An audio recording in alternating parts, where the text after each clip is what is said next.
નમસ્કાર દર્શક મિત્રો, હું અશોક પરમાર સહયોગ દ્વારા પ્રસ્તુત ન્યૂઝ 20 ગુજરાતીમાં આપ સૌ દર્શક મિત્રોનું હાર્દિક સ્વાગત કરું છું।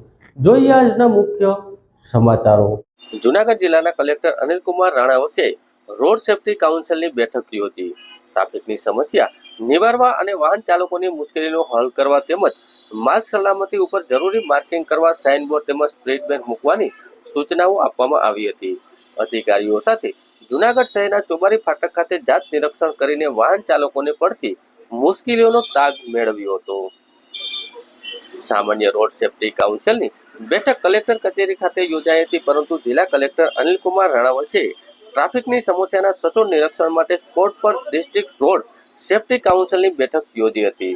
જિલ્લા કલેક્ટર જૂનાગઢ શહેરના ચોબારી ફાટક ખાતે અને ઝાંઝાડા ચોકડી નજીક નેશનલ હાઈવે ઓથોરિટી, મહાનગરપાલિકા, માર્ગ અને મકાન વિભાગ, આરટીઓ, પોલીસ સહિતની સંબંધિત અધિકારીઓ સાથે ટ્રાફિકની સમસ્યા નિવારવા અને વાહન ચાલકોની મુશ્કેલીઓ દૂર કરવા માટે સ્થળ ઉપર નિરીક્ષણ કર્યું હતું।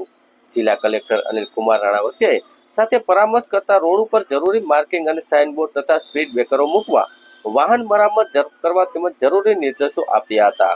ઉપરાંત ખાનગી મિલકત ધારકો પોતાની હદમાં વાહન પાર્કિંગ કરે તે માટે પણ જરૂરી સૂચનાઓ આપવામાં આવી હતી। સાથે રોડ ઉપર જરૂરી લાઇટિંગની વ્યવસ્થા અંગે પણ પરામર્શ કરવામાં આવ્યો હતો। આમ જિલ્લા કલેક્ટર આગવા અભિગમ સાથે રોડ સેફટીની બેઠક ઉપર યોજી વાહન ચાલકોને પડતી મુશ્કેલીનો તાગ મેળવ્યો હતો અને આ તકે નેશનલ હાઈવે ઓથોરિટી, મહાનગરપાલિકા, આરટીઓ, પોલીસ, માર્ગ મકાન સહિતના વિભાગના અધિકારીઓ ઉપસ્થિત રહ્યા હતા।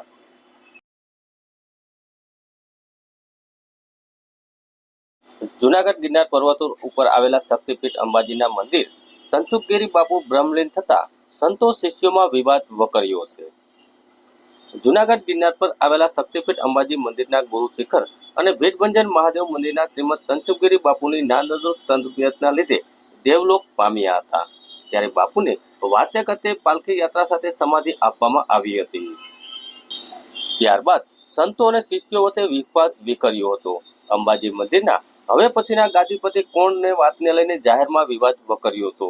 ત્યારે એક વાત તો ચોક્કસ છે કે અંબાજી મંદિરને હવે પછીના ગાદીપતિ કોણ થશે તે લઈને લીધે વિવાદ વિકર્યો છે।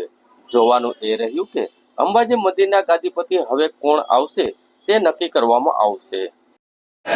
सुखगिरजी महाराज की सुखगिरजी पीरजी महाराज जी मैं गोकुल हॉस्पिटल में था एडमिट, बराबर। ત્યારે મેં હું સેવામાં હતો બાપુની।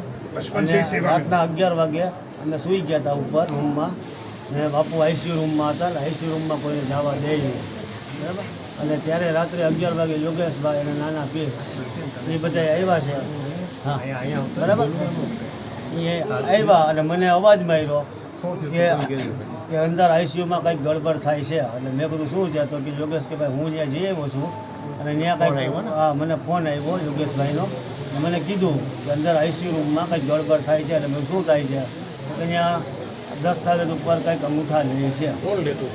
મહેશગીરી બાપુ નહીં, લોટરીવાળા જે દેખવાવાળા છે એ તમને કીધું કે આ ઘટના બની છે અને એ હજી અમે બેસી કરીને એના ઉપર એકદમ મંથન કરશું અમે કે શું ઘટના છે, સત્ય છે કે નથી કે શું છે, એ પછી અમે જોશું।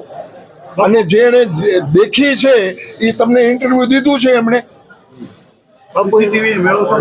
હા હા, બધું મેળવશું, સીસીટીવી બધું મેળવશું। આ કેના કાગળિયામાં સાઈન કરાયો કે ખબર પડે? એ ખબર નથી ને અમને, કોઈને ખબર નથી। બાપુ કોણ કરાવી ગયું બાપુ? એ પ્રભુ આગળ તમને કીધું છે, હજી અમે મંથન કરશું, એના પછી ખબર પડશે બધી ચીજો। સમાજ સાક્ષી છે ત્યારે હરિગીરીજી નહોતા, આ ખાસ નોંધી લેજો કે ત્યારે હરિગીરીજી નહોતા।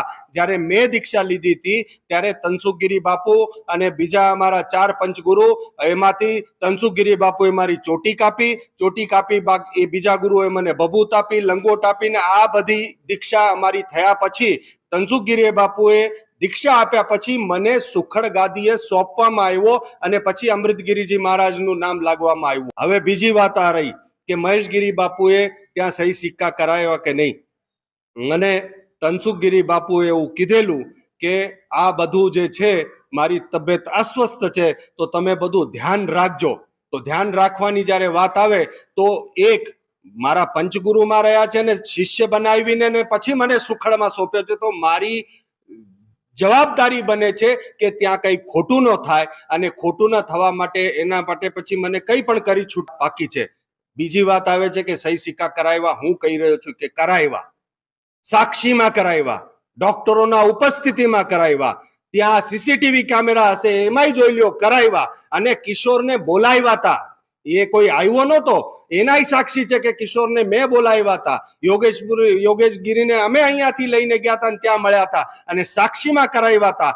એ બધા ભેગા થઈને નક્કી કર્યું હતું કે એ લોકો જે નક્કી કરશે એના સાથે મહેશગીરી બાપુ રહેશે. અને એ રેકોર્ડિંગમાં સાફ સાંભળવા મળશે કે મહેશગીરી બાપુએ કીધું છે કે મને કોઈ હક નથી જોતો, પણ કોઈ પણ વાત ગિરનારમાં ખોટી થતી હશે, કોઈના સાથે અન્યાય થતો હશે તો એ હું નહીં થવા દઉં, એના સાથે રહીશ. એ વાત મેં કરી હતી લાલચ આપીને. હવે એને શું લાલચ આપ્યા હશે યોગેશ ગીરીને ને પેલા ભાઈને મને અત્યારે નથી ખબર, પણ આજે વિડીયોમાં તમે જોઈ શકો છો કે મારું નામ મોઢામાં નાખીને ને બોલાવી રહ્યા છે. એટલે હું હવે મારો એક જ ધ્યેય છે, ગિરનારને બચાવવો, સનાતનને બચાવવો, ધર્મને બચાવવો, ગુરુ પરંપરાને બચાવવો. અને એના માટે જેની સાથે પણ મને લડવું પડે હું લડીશ. હું ભાગવા વાળો માણસ નથી. કલેક્ટર પાસે, કેમ કે પીટીઆરમાં જે લખેલું છે કલેક્ટર હુકમ કરશે તો ત્યાં બધા પુરાવા આપીશ. આ બધા આરોપો લાગ્યા છે તો એના પુરાવા આપીશ અને પુરાવા આપીને બધું સાબિત કરીશ. અને સાબિત કરીને પછી દૂધનું દૂધ અને પાણીની પાણી થઈ જશે. અને સાબિત નહીં કરું ત્યાર સુધી હું એમ કહું છું કે હું મહેશગીરી આ સંકલ્પ લઉં છું કે મારા ગુરુજી જે અત્યારે સમાધિ લેવાના છે, હું જ્યાર સુધી આ પૂર્ણ નહીં કરું સંકલ્પ મારો કે આ ગિરનારને બચાવવા માટે આવી વિરોધી તાકાતોને, આ હરિગીરીને બધાએ જે ગુરુ પરંપરાનો અપમાન કર્યો છે આને ત્યાંથી કાઢીશ નહીં, ત્યાર સુધી હું સમાધિએ શ્રદ્ધાંજલિ નહીં આપું. મહંત અત્યારે કોઈ નથી, બાપુના ડાયરેક્ટ સીધા ચેલા કોઈ નથી. મેં જેમ કીધું કે મારી ચોટી કાપી હતી ને દત્તક આપવામાં આવ્યો હતો તો પણ મેં મારો હક માગ્યો નહોતો. મેં કીધું કે તમે નક્કી કરતા હો તો તમે નક્કી કરીને જે કઈ નિર્ણય કરશો એના સાથે હું રહીશ. આ બધી વાત કરી હતી, આની રેકોર્ડિંગ અને આ બધું હું તમને ટૂંક સમયમાં જ બધું કાઢીને બધું પહોંચાડીશ. જૂનાગઢના માણાવદર તાલુકાના કોડવાવ ગામે માણાવદરના ધારાસભ્ય અનુસૂચિત જાતિના કામો ના કરતા હોવાનો કોડવાવ ગામના યુવાને કર્યો આક્ષેપ. જૂનાગઢ જિલ્લાના માણાવદર તાલુકાના યુવાને આજે જિલ્લા વિકાસ અધિકારીને માણાવદરના ધારાસભ્યના વિરોધમાં આવેદનપત્ર આપ્યું હતું. એને એમ પણ જણાવ્યું હતું કે માણાવદર વિધાનસભા વિસ્તારના ધારાસભ્ય અનુસૂચિત જાતિ સમાજના કામો કરતા નથી. સાથે માણાવદરના ધારાસભ્યએ સરપંચ અને અધિકારીઓને સૂચનાઓ આપી હતી કે કામો ના કરવા. અને દલિત સમાજના આગેવાનોએ રજૂઆત કરતા ધારાસભ્યએ સ્પષ્ટ જણાવી દીધું હતું કે મન ન થાય તો ના કરવું. તેના પુરાવા પણ કોડવાવ ગામના યુવાન પાસે છે. તે યુવાન દ્વારા જણાવવામાં આવ્યું હતું કે કોડવાવ ગામના યુવાને આંબેડકર નગર ભવનની અંદર બ્લોક પાથરવાનું કામ કર્યું હતું અને આંબેડકર ભવનની અંદર આરસીસીનું કામ કરતા દલિતવાસમાં તેમજ અશોક માધાના ઘરથી રોડ ઊંચા લેવાનું કામ, આંબેડકર ભવનની અંદર શૌચાલયનું કામ, આંબેડકર ભવનની અંદર પીવાના પાણીના ટાંકાનું કામ, આ તમામ કામો મંજૂર થયેલા છે. છતાં ધારાસભ્ય કરતા નથી એને આક્ષેપો કરવામાં આવ્યા છે. ઉપરાંત આ કામ સિવાયના ઘણા એવા પણ કામ છે કે જે મંજૂર થઈ ગયેલા છે, પણ આ સમય મર્યાદામાં કામો થયેલા ના હોવાથી ગ્રાન્ટ પરત ગયેલ છે તેવો આક્ષેપ આ યુવાન દ્વારા કરવામાં આવ્યો છે. મારું નામ સુંદર અલ્પેશ બાબુભાઈ, મારું ગામ કોળવાવ. હું સામાજિક કાર્યકર્તા. બાબત એવી છે કે કોળવાવ ગ્રામ પંચાયતમાં ચાલુ ગ્રામ સભા હતી તો અમે લોકો ગામના સરપંચ અને મંત્રીને પ્રશ્ન પૂછતા હતા કે આપણા એટલા કામ છે, આંબેડકર ભવનની અંદર બ્લોક પાથરવાનું કામ, આંબેડકર ભવનની અંદર આરસીસીનું કામ, દલિતવાસમાં અશોક માતાના ઘરથી રોડ ઊંચું લેવાનું કામ, આંબેડકર ભવનની અંદર શૌચાલયનું કામ, આંબેડકર ભવનની અંદર પીવાના પાણીના ટાંકાનું કામ. આ ગ્રાન્ટો આવેલી છે અને ગ્રાન્ટો પાછી વહી જાય છે. અમે મંત્રીને સરપંચને પૂછતા હતા તો અચાનક ગ્રામસભામાં ધારાસભ્ય આવે છે માણાવદર 85 વિધાનસભા અરવિંદભાઈ લાડાણી, અને એવું જાહેરમાં બોલે છે કે મારું મન થાય તો હું કરું અને ના પણ કરવાના થાય દલિત સમાજના કાન. તો મારી એવી મીડિયાને અને ન્યૂઝને નમ્ર એવી અપીલ છે કે આ બાબતે ધ્યાન દોરે. અને એક બીજો પણ પ્રશ્ન છે કે અમારા ગામ કોળવાવમાં હાલમાં જે ગ્રામ પંચાયત દ્વારા પાણી આપવામાં આવે છે એ પાણી પણ પીવા લાયક નથી. કામો સિવાયના ઘણા કામો જે મંજૂર થયેલ પરંતુ સમય મર્યાદામાં કામ કરેલ ન હોવાથી ગ્રાન્ટ પરત ગયેલ છે. દલિત વિસ્તારમાં વરસાદ બંધ થયા પછી 8 મહિના સુધી ભરેલ પાણીનો નિકાલ કરાવેલ નથી, જેના કારણે રોગચાળાનો પણ ભોગ બનેલ છે. તેમજ દલિતવાસની અંદર પીવાના પાણીની વ્યવસ્થા નથી અને ગરીબ માણસોને પ્લોટ માટે ગ્રામ પંચાયત 10 વર્ષ પહેલા ઠરાવ કરેલ, પરંતુ કોઈ પણને પ્લોટ મળેલ નથી. દલિતોના બાળકોના વિકાસ માટે આવકના દાખલા કાઢવા હોય તો મંત્રી અથવા સરપંચ અરવિંદભાઈનું નામ લે છે અને આ દલિત સમાજને માણાવદર પિંચાસવાનો અરવિંદભાઈ લાડાણી ગુલામ રાખવાનો પ્રયત્ન કરે છે. ઉપરોક્ત તમામ બાબતોને ધ્યાને આપશ્રી સાહેબ દ્વારા અમને યોગ્ય ન્યાય મળે તે બાબતે જરૂરી તપાસ કરાવી કાર્યવાહી કરી અમારા કામો કરાવવા જરૂરી સૂચના આપવામાં આવે છે. સાહેબ શ્રી જિલ્લા વિકાસ અધિકારી જુનાગઢ જિલ્લા પંચાયતને નમ્ર વિનંતી છે. જૂનાગઢ મહાનગરપાલિકા દ્વારા શહેરને સ્વચ્છ, સુંદર અને રળિયામણું બનાવવા માટે મહાનગરપાલિકા સતત પ્રયત્ન કરી રહી છે. સેનિટેશન, રોશની, બાંધકામ, બગીચા અને દબાણ જેવા અનેક મહાનગર સેવા સદનના વિભાગો શહેરના બ્યુટિફિકેશન માટે કાર્યશીલ કરવામાં આવ્યા છે.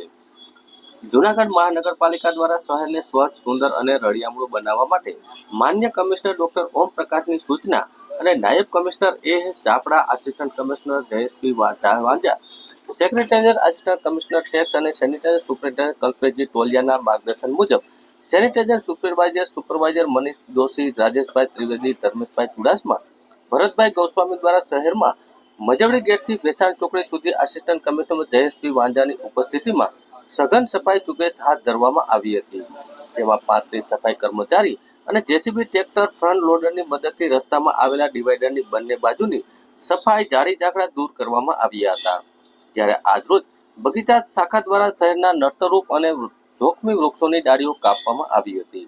વૃક્ષોના થડમાં કલરકામ કરવામાં આવ્યું હતું. તેમજ બાંધકામ શાખા દ્વારા શહેરના રસ્તાઓ પર પેચવર્ક કરવાની કામગીરી તેમજ ડિવાઈડર રિપેર કરવાની કામગીરી કરવામાં આવી હતી. રોશની શાખા દ્વારા શહેરમાં આવેલા મુખ્ય રસ્તાઓના સર્કલમાં લાઇટિંગ કરવામાં આવેલ તેમજ ખરાબ થયેલી સ્ટ્રીટ લાઇટને બદલાવી નવી લાઇટો ઇન્સ્ટોલ કરવાની કામગીરી પ્રગતિશીલમાં છે. મહાનગર જૂનાગઢના દબાણ શાખા દ્વારા ગાંધી ચોકથી ભેસાણ ચોકડી સુધી દબાણ અધિકારી હરેશભાઈ સોંદરવાની ઉપસ્થિતિમાં લારી, ગલ્લા, કેબિન, છાપરા જેવા હંગામી દબાણો દૂર કરવામાં આવ્યા હતા.